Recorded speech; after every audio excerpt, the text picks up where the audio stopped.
My name is Blind Lemon Nightcrawler with Deep Underground Jazzworm.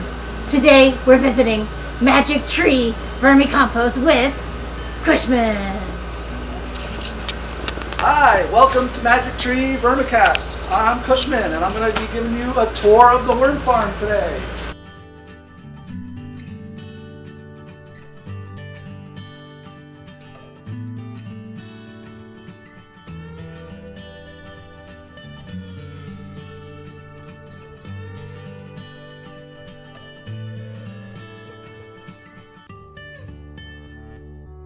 This looks like some good eating. What's going on over here? So this is food scraps coming in from various locations around Rhode Island. It is mixed with wood chips, oyster shells, and sprayed with some vermicompost teas. And this will rot over the next 5 or 6 weeks before it's fed to the worms. As you can see, this is about 2 weeks old. All these fruit stickers. So it's pretty fresh. You're going to see some carrots in here, some spinach, some beets. This is fresh stuff, but not quite ready for the worms yet. What's happening with all these shells?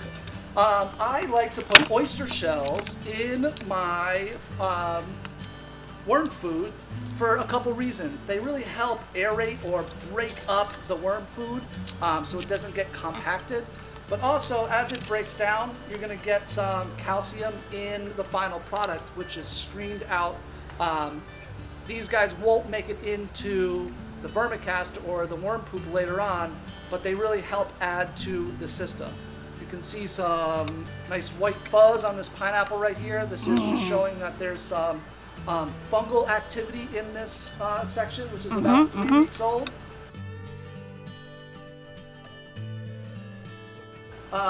The worms can't eat some of this food until it's broken down a little bit more, and the fungus like this will help break the food down so the worms can actually eat it. That's great, and you got some nice calcium in there. That's calcium. Right. Lots of calcium.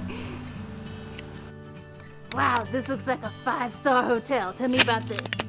This is our worm row, we call it. So the worms will start on one side and they will eat the food. But worms like to travel in packs and they love to go where the food goes. So as I put food here, the worms will move along to where the food is. You're like herding my little friends. That's right. So this is a couple months old. You can see it's been a little cold in here. So they're not eating as fast as they will in another month or so. But as they finish that, they're going to start moving down the line. See a lot of springtails in here. Moving even further down the line. Let's find some. Here they are. Some unsigning video there, right?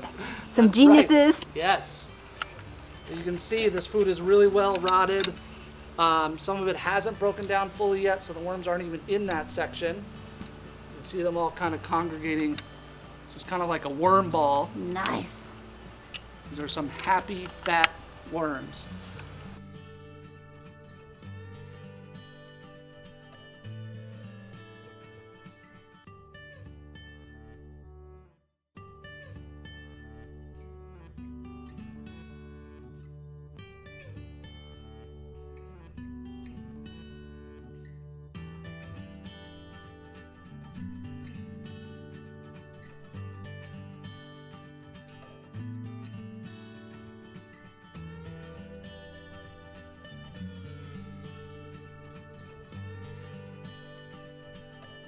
These are our breeding boxes. This is where the worms just go to breed and multiply, and we will take the worms from here and incorporate into the new systems. But we won't harvest any of the castings from here. This is just to populate worms. I use old oyster seeding trays in here that I got from a friend's oyster farm. So I have spent no money on these awesome worm breeding beds. They work fantastic. There's air coming up through the holes underneath. I can show you the worms inside as well.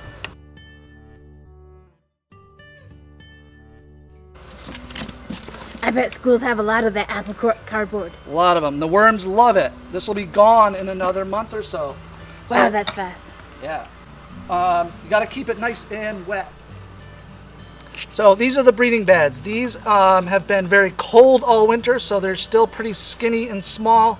These are most juveniles in here. This has got a long way to go before it is split in half, but they will breed to until this container is full. Then I'll take half of this container and move it to another bin, and then they will double in population again.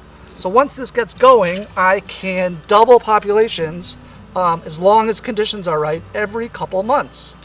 Can you explain how you can tell when a worm is ready to have baby worms? Yes, absolutely. So this one right here is one long, narrow worm.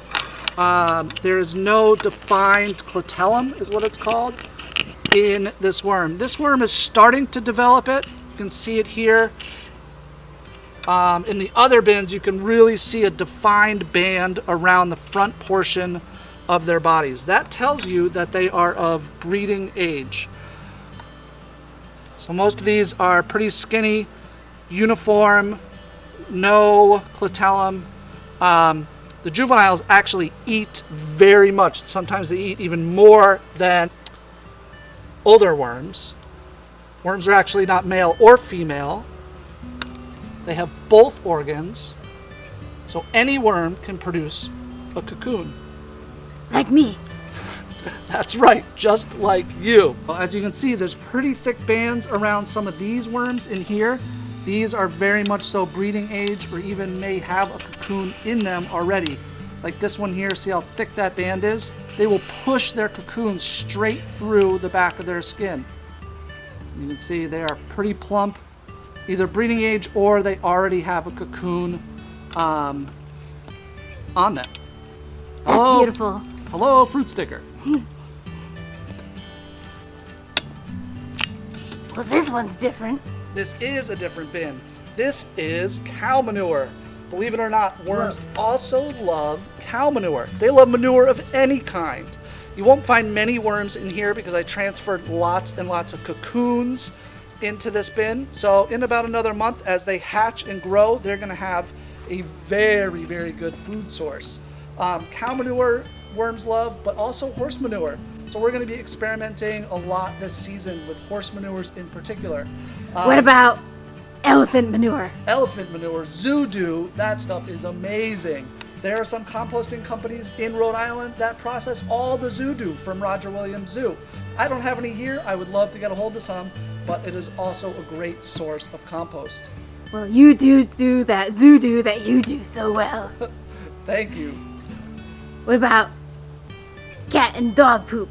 We try to avoid cat and dog poop. A lot of times there'll be bacteria and maybe some things in there that we don't want to put on our plants. Worms will most likely disinfect all of that, but just to be safe, we try not to use cat or dog poop.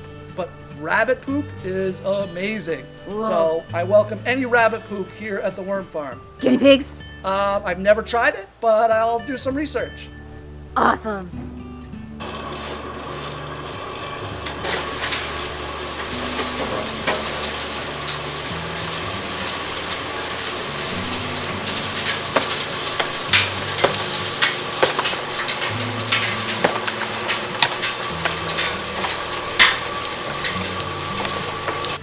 So this will screen the worm castings to 1/4 of an inch, which you'll see on the tarp, which is a little collection system. But everything larger comes out the other end.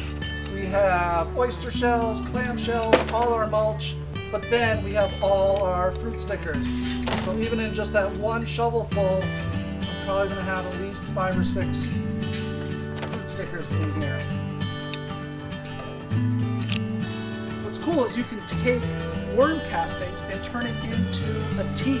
So if you take some worm castings that are really nice and fresh and put them in something like a tea bag, and you can either let them soak in some water or you can add some air, which helps feed the microbes that are in the worm castings, and they will populate and grow like crazy.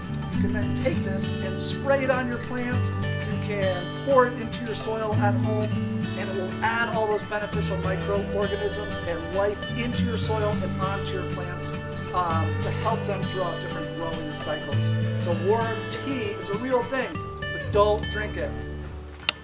Unless you're a worm. Unless you're a worm.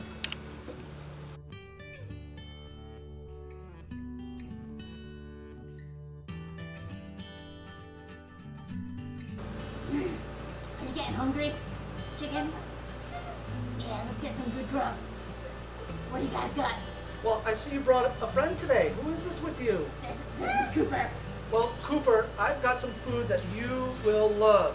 Some nice, fresh food scraps from a local juice bar. Wow, Here you go. that looks great, Cooper. Why no? Why aren't you eating those? I like my food a little more on the brown side. Oh, okay. That explains it. Well, you're in luck because I brought some for you too. Yeah. All right, so I got some brown, rotten food scraps here, Oh yeah. aged about 6 weeks. That's a fine wine. There you go. That looks delicious. Wow, yours looks good. Mine look good in about 6 months. That's right. Yum, yum, yum, yum, yum. Yum, yum, yum, yum, yum. Yum, yum, yum, yum. What are you choking on? Is that a fruit sticker? Can I get it out? Oh, Yep. thank you. Fruit sticker. Oh my goodness. Those do not break down in the composting process. Oh, thank you. You're welcome. It was delicious. Good. I'm glad. What? You want to help with the stickers? Well, let's make that happen. Wow, Cooper, you really went to town. Looks like you've been traveling. Let me see. I see U.S., Mexico, Wisconsin. What else is in there? Florida, Wow, we should put all these on a map. California, Panama. You even got some on your backside.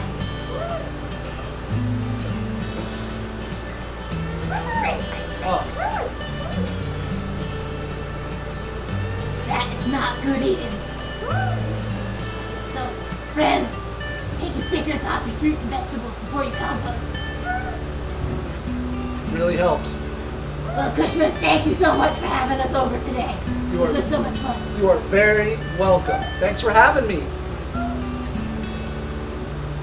Cooper, you're a buddy. Bye, everybody.